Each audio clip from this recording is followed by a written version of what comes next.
Bilanggo sa dagat na apoy, di makahinga sa init na dumadaloy. Ialay mo ang bagong pag-asa sa tulad kong nasadlak sa pagkakasala. Provincial Jail, kasaysayan sa mga tinugang ang ilakabuhi, naging bahin sang Provincial Jail. Sa diin ang apat kapamusod sang pader, naging lulubngan sang ilang mga handom kag mga kalipay, nga naging saksi man sang ilang mga pag-antos, kag kabudlay kag paghinulsol. Litong-lito sa nakakabingin ingay, di makatawid sa malawak na lakusan. Ialay mo ang bagong pag-asa sa tulad kong nasadlak sa pagkakasala. Provincial Jail, makig-upod kita sa ila pagpanarambiton, kag makigbahin kita sa ila kalipay, kag pag-antos, nga ilaman na agong sa Provincial Jail.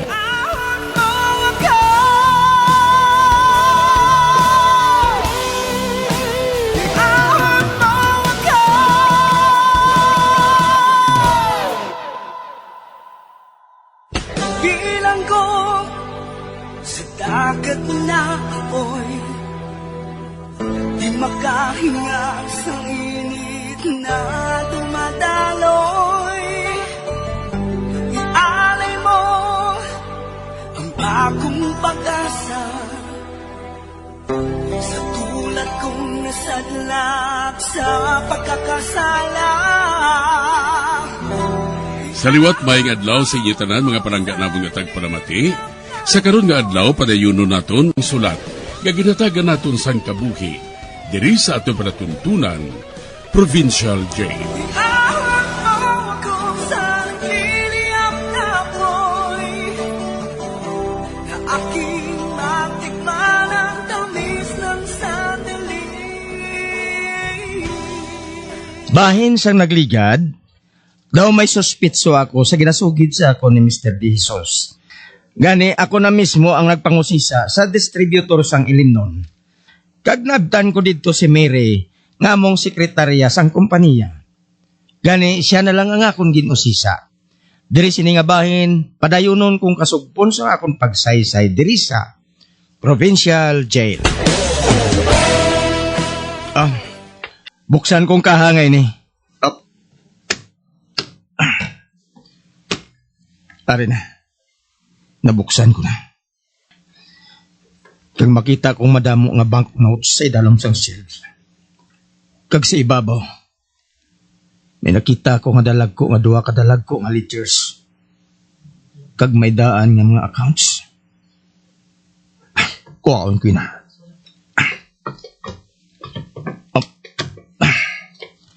Mapungko ako sang mayo. Kay usisaon ko ini. Mary, bayaan mo anay ako ha. Kung may makita ka nga tao, pahibaladayon ako. Nga, sir. Ano ba lang buhaton mo? Kung makatigayon ako, dalon ko ikaw sa panyapon sa gwa. Kag sugiran ko ikaw sang tanan.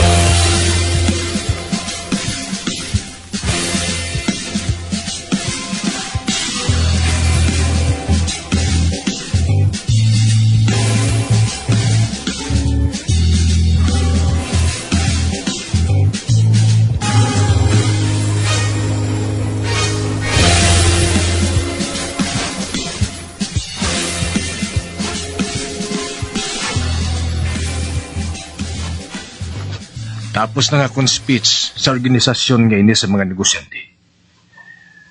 Kadamo sa nagpalakpak sa akon. Ang cellphone ko nagring. Sabtong ko ini. Hello? Hello? Peter? Ako ini. Si Sir Roberto. Kaya mo din ni Freddy. Ining natabo nga ini. Yaman sir, anong natabo? Isa ka siya maging kawatan sang tanan nga ilimnon. Ginakusar ni Ferde si Mr. Santos nga gintago ang ebidensya kag si Mr. Santos nagpamahog nga makusar sa aton. Bah, malain ni na sir. Makadto ako dito. Kag i-diffuse ang sitwasyon. Si Jimmy, ato na dito. Makadto lang ako dito, sir. Nagakinanglan ini sang atensyon sang senior officer. Kag ihambal kay Ferdi nga mag-report siya sa akong subungit.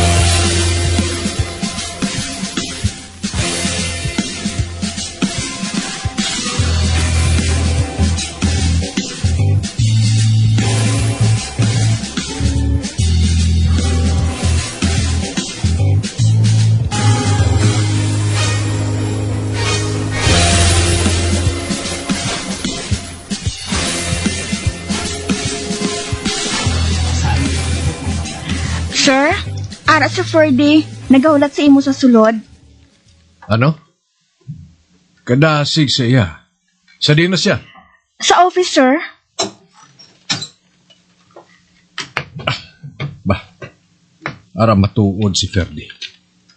Kaya may dala siya nga mga papel. Oh, anong natubo, Ferdi, ha? Nakabati ako nga kadamo sang reklamo batok sa imo. Partini sa kinawatay nga natabo sa grocery. Ang tag-iya nagsiling, nga kawat ang iyas tax. Nga gin-applyan sang insurance. Amoy ning photocopy nga account sang box sang insurance. Ang katapusan nga delivery dito, na-record sa isa ka lain nga libro.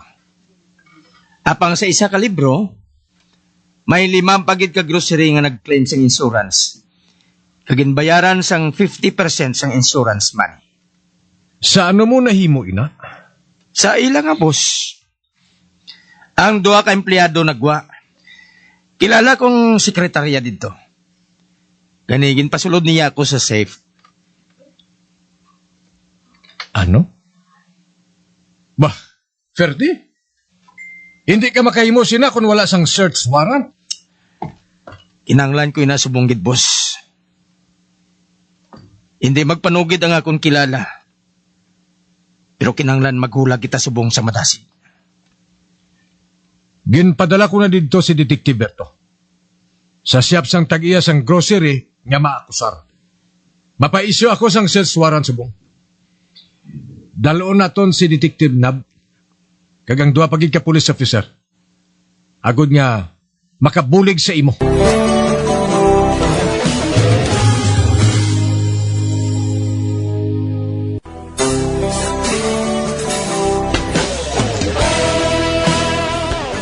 Ginakusara ko sang Santos and Santos Distributor tungod sang pagkadto ko sa ila opisina kag nagpangusisa nga wala ako sang dala nga search warrant.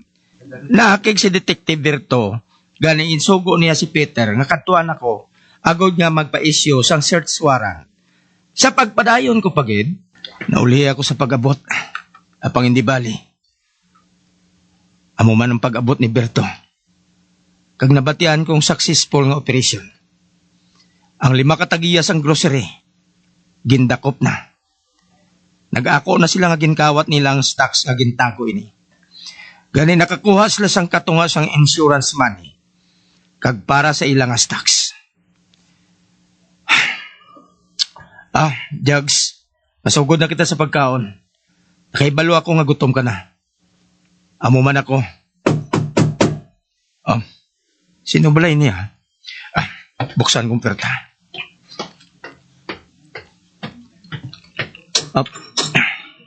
Ferdi Mauricio? Ang iloy ni Mary. Hoy, hindi maghilabti si Mary, ha? Magpangita ka sang babae nga parehas ang edad ko. Tigulang na. 21 pa lang siya. Ma'am, ginaako ko. Nakahibalo ako nga nakabulig-bulig siyang dako agad nga masulbar ang insurance fraud niya. Nagpangako ako sa iya nga i-blow out ko siya bilang pagpasalamat sa iya bulig sa akon. Tuod? Intua ang amo, agod magdamo. Pangita to sang imo romansahon Casanova. Dira ka na.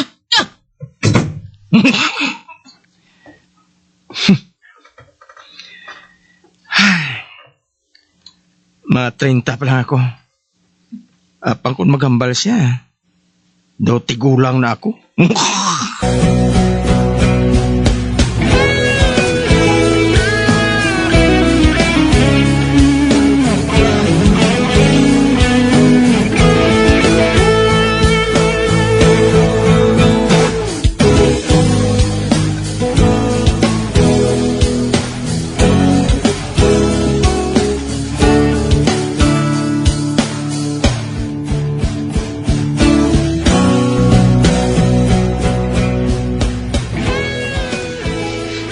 Balay nini.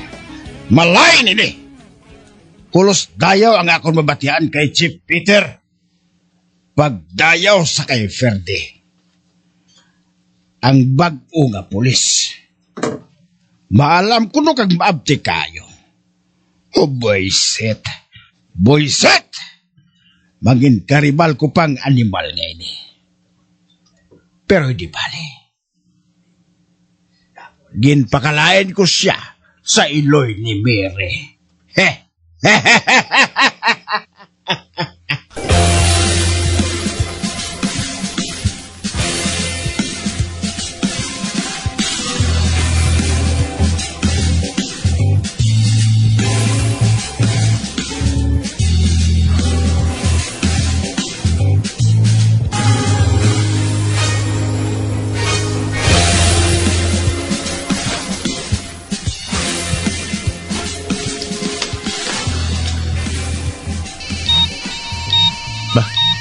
Ang telepono, nagaring. Sabton ko anay na. Up. Hello? Ferdy! Ferdy! Ako ini! Si Bella! Oh, morning, Bila. Anong mahimo ko para sa imo? Ferdy! Nahadlok ako! Nahadlok ako! Ba't ko na nung buhato niyo sa akon? Din siya sa tiyon ngayon eh. Ato siya subong sa slaughterhouse? Atagi lang ako sa tuha sa oras. Kay makadto ako dira.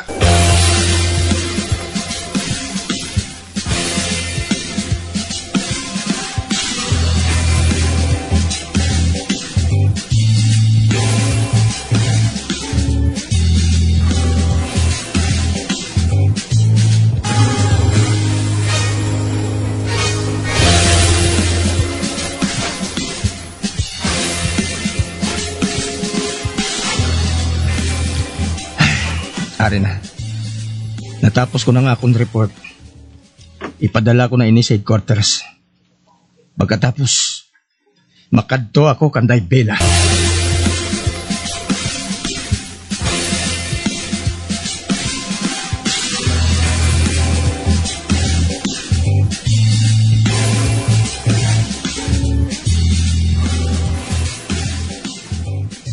Madumduman ko pang ginsugid sa ako ni JC.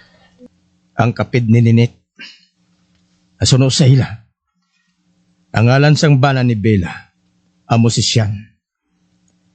Sang nag-edad na si Sian sang 40 years old. Nagpasimpalad ini sa lain nga lugar. Sang magpauli ini, may dala na ining asawa. Si Sian magulang kay Bella sang 15 katuig. Kagsuno sa mga taga-dira. Maluyagon ko no si Bella magsuksok sang manipis nga panapton. Kag masamini nga makita nga nagalibot kag nagasuksok sang sapatos nga mataas ang heels. Kag samtang nagalibot siya, makita man ko nang malipayon siya sa iyaking tangan. Apang suno sa taga-diri, si Bella ko no. Hindi bagay nga mangin asawa ni Sian?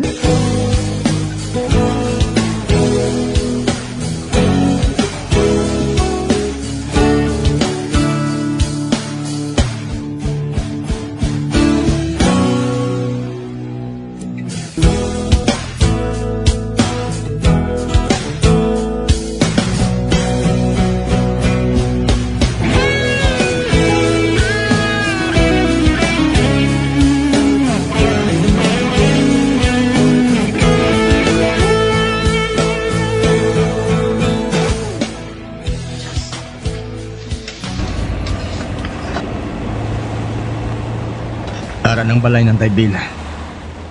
Madulog ako sila og saran.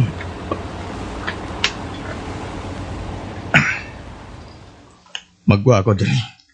Up.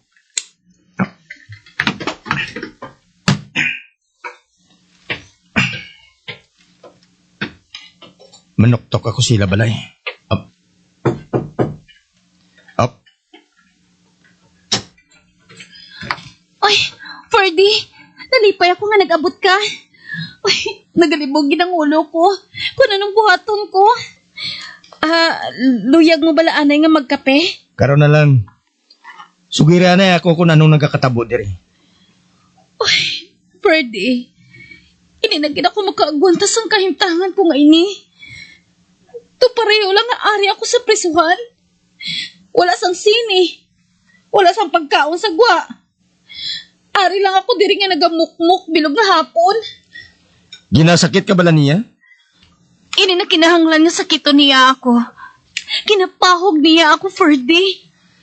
Nakatilaw na bala ka mo sang marriage counseling? Hindi siya maluyag sina. Nagsiling siya. Nga amon problema, amon lang. Kag wala na sang labot ang iban.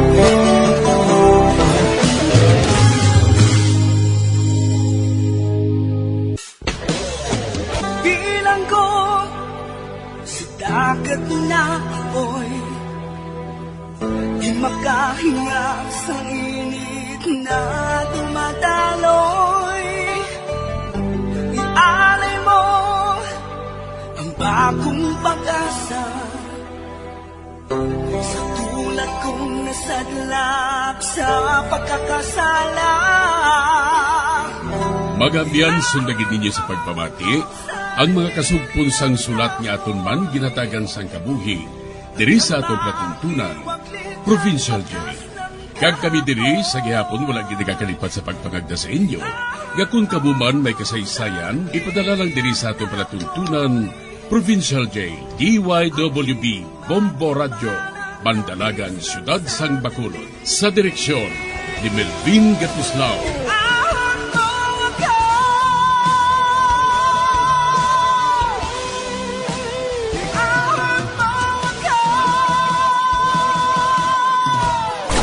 Bombo Radio Philippines. Patuloy na #1 sa drama. Mas pa Radio! Bombo!